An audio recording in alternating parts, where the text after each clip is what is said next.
Welcome to the last section in life insurance. You've made it this far, and those of you that are doing the life-only exam, this will be your last section that you'll watch on the videos here. Then you'll go ahead and read through the law related to your state on the life insurance part of the exam, take the practice exams and the final exams here within the course. Get your 90% on those, and you're ready to go take your exam and pass that exam. Remember, again, if you have any questions, right at the top part of the website here, there's a contact us form. You just fill it out. It gets emailed directly through to me. I'll do the best to get back to you as soon as I can. And this last section is really pretty short. Not a whole lot of questions related to it usually, but there is a contribution limits handout that we have on the PDF portion of the site that you'll want to print out, just to take a look at that and familiarize with the contribution limits that there are related to these qualified plans. But we're on page 63 now in the book, and we start out with the heading of qualified plans. So back in 1974, the feds passed this law called the Employees Retirement Income Securities Act, sometimes just referred to as ERISA, the acronym of the federal law. And this law set forth guidelines for qualified plans. Now, qualified plans, a couple things about qualified plans is they're tax qualified. But in order to meet this tax qualified guidelines, they have to conform to this federal law. So this federal law really lays out the guidelines. If an employer wants to establish a qualified plan, it has to meet all the guidelines under the federal ERISA law. Now, you might have a question on the exam, who enforces this federal law? And you might want to write this in the book. The answer would be the Federal Department of Labor. The Federal Department of Labor enforces the ERISA qualified plan guidelines. So we go on a little further. These numbers 1, 2, and 3, these are the guidelines under ERISA. Now, here's the real situation in real life. I'm an employer. I want to establish a retirement plan for my employees, so I'm going to establish a qualified plan. Why would I do this? Well, there's tax advantages to it for me as an employer. If I'm going to contribute money into the account on the behalf of my employees, I can use it as a tax write-off. However, I can only do this if it's a qualified plan. So I want to make sure that it follows these guidelines because I want the tax write-off as the employer.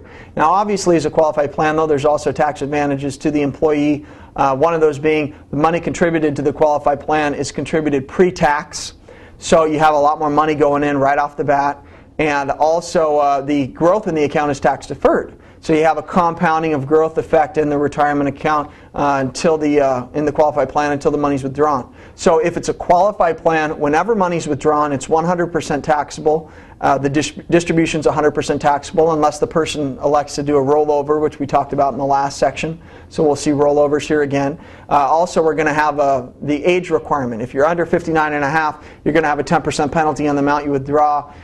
With exceptions such as death and disability that we'll talk about there. So we need to find out the guidelines. If I'm an employer and I want to establish a qualified plan, what are the guidelines I have to follow? Under that federal law, ERISA, which is enforced by the Federal Department of Labor, here are the requirements. We have number 1, vesting. Vesting means ownership by definition. So ERISA states that my employees must have a certain percentage of vesting in the retirement account at a certain point in time. There has to be what they call a vesting schedule in the retirement account. Now, when we're talking about vesting, we're talking about ownership of employer contributions. Because when I'm going to contribute from my paycheck as well, in most situations. So I might contribute from my paycheck, my company might match my contribution. Well, we're talking about vesting. I'm 100% vested in my contributions, but we're talking about ownership of the employer contributions. Excuse me. So it might take a certain number of years until I have 100% ownership of those contributions by the employer on my behalf. If I want to leave the company, I can only take that percentage that I'm vested in those contributions. Okay, so there has to be a vesting schedule. And then we have the next paragraph. Remember, contributions were placed into the plan on a pre-tax basis by the employer and earned interest on a tax-deferred basis over the years. So upon withdrawal, they will be fully taxable as ordinary income in the year withdrawn. And if withdrawn prematurely, subject to early withdrawal penalties, 10%, as well if withdrawn prior to age 59 and a half. 2, eligibility under ERISA prescribes all full-time employees, defined as those working 1,000 hours a year or more, must be covered in the plan. And who have worked 1 year and are age 21 or more And then we have 3, non-discrimination. Put a star by this, probably a question on your exam. ERISA specifies all workers must be treated alike. That is, the employer must contribute the same percentage for lower paid workers that is contributed for higher paid workers. So they cannot discriminate in favor of people that make higher wages than others within the company. Okay, so we go ahead to the next page on page 64. So that's the definition of qualified plans as set forth under the ERISA federal law passed in '74. Those are some of the guidelines to follow. And then we get to the top of page 64, non-qualified plans, which by definition is any retirement plan that does not meet all the federal guidelines set forth under ERISA. Now, if it's not a qualified plan, it's non-qualified. And if it's non-qualified, then it loses favorable tax treatment for the employer and a lot of times the employee. Now, the most well-known type of non-qualified plan is called a deferred compensation plan. And sometimes these are funded, sometimes they're not funded, but basically it's an agreement between the employer and the employee that at retirement age, the employer will have a certain amount of money set aside for the employee. Now, if this is an unfunded deferred compensation plan, you could imagine how risky that would be. You know, what happens if the company doesn't have money to set aside for this plan? Or what happens if the company goes broke? Okay, so it's kind of a risky situation there. Now, goes over deferred comp plans in the third paragraph down on page 64. Most common of these is deferred compensation, where the employee agrees to defer receipt of current earnings until retirement. This type of plan may be funded or unfunded. If funded, the employer might utilize an annuity as the funding device. If unfunded, the plan amounts to an unsecured promise by the employer, which could be risky for the employee if the employer goes broke. In the next paragraph, even if funded, the employer receives no current tax deduction, but the employee is not currently taxed. So there's the loss of favorable tax treatment for the non-qualified plan. Next heading, federal tax considerations. As you can see, qualified plans have tax advantages to both the employer and the employee. What else we see? As I mentioned, the amount contributed by the employer is tax deductible as a business expense. The amount grows tax deferred for the employee. In the next paragraph it says, taxes may be deferred further if a withdrawal is taken and it is rolled over into another qualified plan such as an IRA. We said you can do a rollover once a year, has to be done within 60 days. If a distribution is taken, there's a 20% withholding, but you're going to want to do a trustee-to-trustee direct rollover. Just have the check made out to the trustee of the new retirement plan. Yeah, so no dollar amount on the amount to be rolled over. Then we get into the different types of qualified plans. Bottom of page 64, we start with the SEP IRA, which is a simplified employee pension.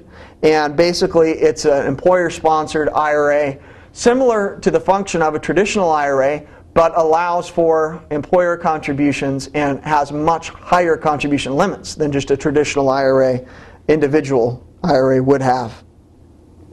Bottom of the page, we have the self-employed plans, HR10 or Keogh plans. For whatever reason, they like to ask about these on the exam in this section usually. And they ask, Keogh plans are for who? Self-employed and partners. So specifically for them. And so highlight that in the second sentence. So the limits, there's contribution limits like everything else. And we get the money out, the self-employed person gets money out, they have to pay tax, possibly 10% early withdrawal penalty. Top of page 65, profit sharing and 401k plans. So they really kind of tie them both together here, and in that second paragraph they go into the 401k plan. 1, 2, 3, fourth paragraph down they talk about the profit sharing plan. Now a profit sharing plan can be established by a corporation, and it is what it is, just what it says. They will make contributions from profits of the corporation if there is a profit. So basically this retirement plan, the profit sharing, rewards employees for a job well done, I guess you could say. They say if the employees perform well at their job, the company will perform well and meet certain profit expectations. If they do, contributions will be made by the employer on behalf of the employee into this profit sharing plan. So contributions are made from net income. So only if a certain projected profit amount is made generally, that's when contributions are made. So they kind of list that in there, but highlight that first sentence, just the basic definition of a profit sharing plan. We go to the simple plans. Now, this is a retirement plan for small employers that they define there in the first sentence, having less than 100 employees. Now, there are some guidelines under the simple plans that are different than most qualified plans, usually more stringent, more strict on behalf of the employee. So we talked about vesting requirements earlier in the book. There has to be a vesting schedule, ownership of employer contributions. At a certain point in time, you have to be 100% vested in those. In a simple plan, all contributions made by the employer are 100% vested immediately. So put a star or highlight the last sentence. The third one paragraph from the bottom on 65, the last sentence. All contributions must be non-forfeitable and are vested immediately. Then we get to the 403B TSAs, which we already went over in that annuity section because it's an annuity. Tax sheltered annuity, tax qualified annuity, it's a qualified plan. So we said for nonprofits, public education institutions, can a student establish one of these? No. How about a professor at a private school? No. It's got to be public school or nonprofit organization. Contributions are made from salary, salary reduction from gross income. Employee is not taxed on the money that they contribute. And when they start taking distributions, they will be 100% taxable, plus if taken under age 59.5, 10% penalty. So you see that last paragraph there, before tax dollars subtracted from the individual's gross income by way of salary reduction. And that will be it there with that section. And that's the end of life insurance. Now you're going to see on page 67, here are your key facts. You're going to want to read through these key facts and then take the 2 practice exams here. We've got 50 question exams, so we've got 100 questions of practice questions you've got there to take for life insurance. And then there's some final exam questions at the end and the final exams at the end of the book. You're also going to want to make sure you read the glossary, which in this blue book is going to be on page 293, but you'll just see a separate PDF there in the PDF section that has the insurance glossary in there. So you want to read the key facts. Also take them with you when you go down to take the exam and reread them twice before you go in to take the exam. Read the insurance glossary, make sure you're familiar with the terms. Take all the exams in the book and on the online exam until you can get a 90%, understanding why the correct answer is correct and the incorrect answer is incorrect, and you'll be good to pass the exam. Thank you for joining me here learning about life insurance. Those of you coming back and continuing on in health, I'll see you there for health insurance basics in the next section. Those of you taking the life only exam, good luck on that exam. I hope you all pass, and let me know if you have any questions. Thank you.